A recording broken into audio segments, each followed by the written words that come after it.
के उठ लाली लगवलू बलिया के बाली नहवादा के नथुनी आरा के उठ लाली लगवलू बलिया के बाली नहवादा के नथुनी।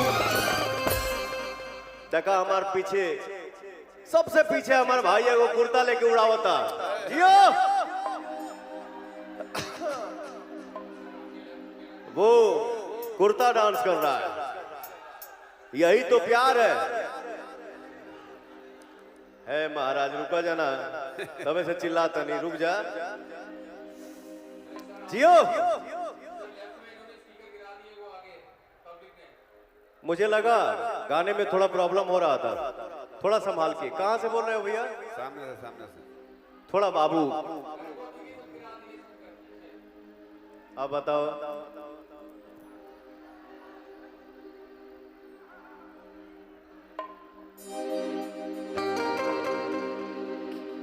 आराम से भैया।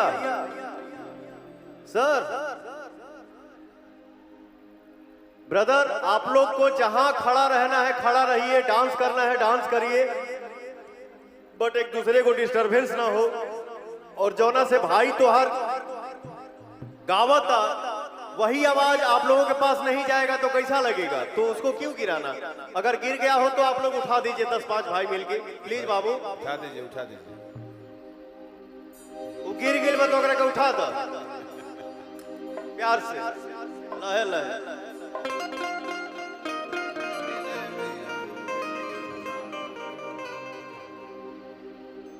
तो कौना जिला के जिलेबी हम जिला के जिलेबी हम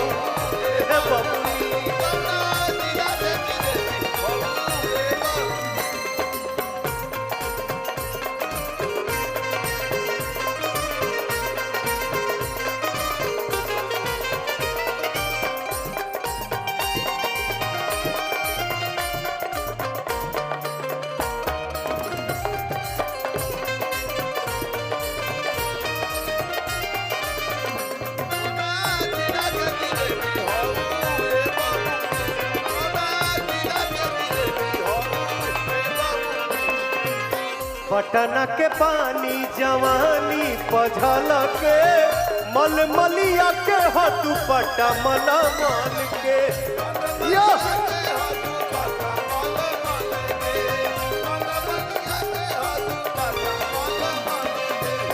पटना के पानी जवानी पझल के मलमलिया के हतु पटा मलमल के।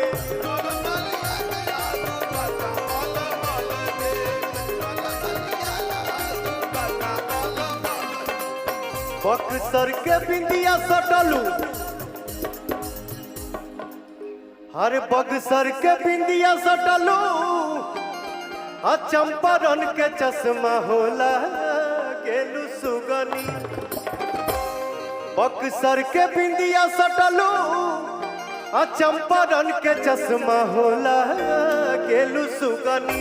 तो कौना जिला के जिलेबी हो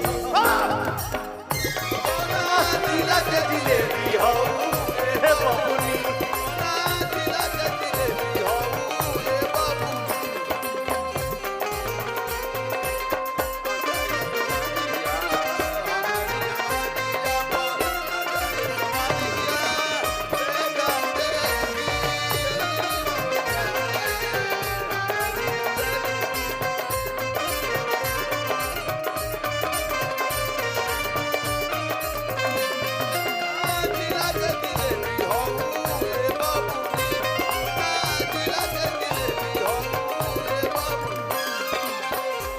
भैया अगले बगल बनी जाए सोनपुर ता सोनपुर ता लागेला सुघराई गाल गुल गुल गोरखपुर के हगोराई।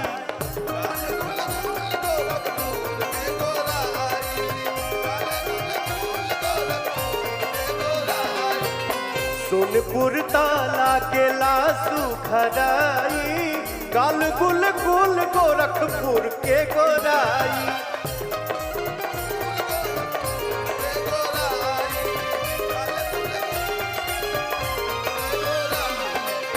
चाल बा गोपालगंज वाला मस्तानी जैसे चले न सुनी। चाल बा गोपालगंज वाला मस्तानी जैसे चले हथुनी। तो कौना जिला के जिलेबी हऊ एहे बबुनी, कौना जिला के जिलेबी हऊ एहे बबुनी, कौना जिला के जिलेबी हऊ एहे बबुनी, कौना जिला के जिलेबी हऊ एहे बबुनी, कौना जिला के जिलेबी हऊ एहे बबुनी, कौना जिला के जिलेबी हऊ एहे बबुनी। वाह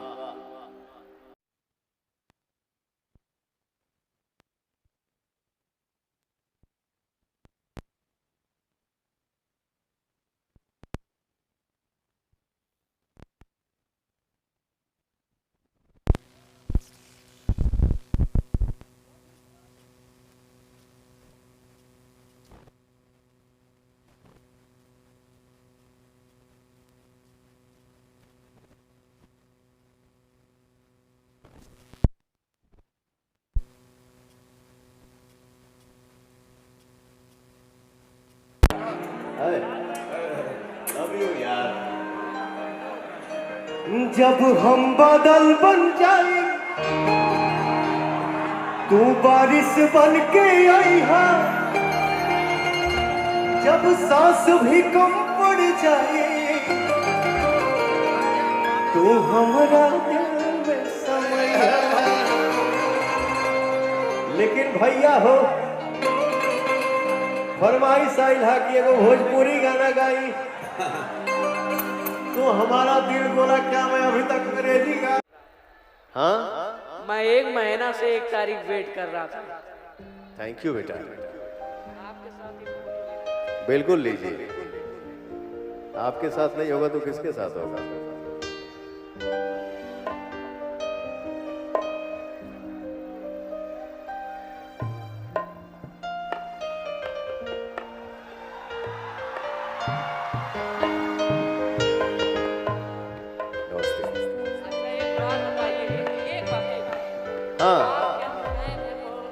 बहुत दिनों से 5-6 साल हाँ आपके हम 5-6 साल से फैन हैं और आपसे फिर कभी हम बात करना चाहें तो कैसे होगा। बिल्कुल होगा।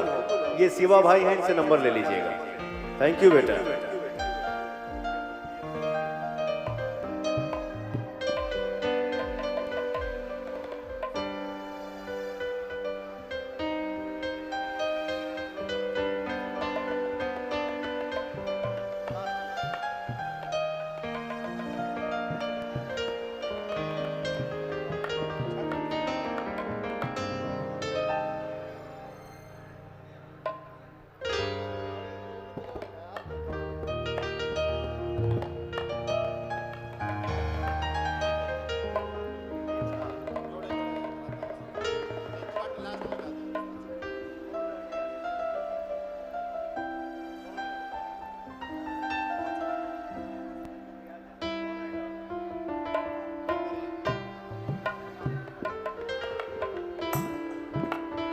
यहाँ हमारे डीएम साहब का एक लेटर मिला, वो छठ गीत सुनना चाहते हैं तो मैं निहोरा करना चाहता हूँ आपसे। गा देंगे। एक तो छठ अन सीजन नहीं गाया जाता है, लेकिन आपका आदेश है तो उसका उल्लंघन कैसे हो सकता है। लेकिन वो गीत हम लास्ट में गा देंगे।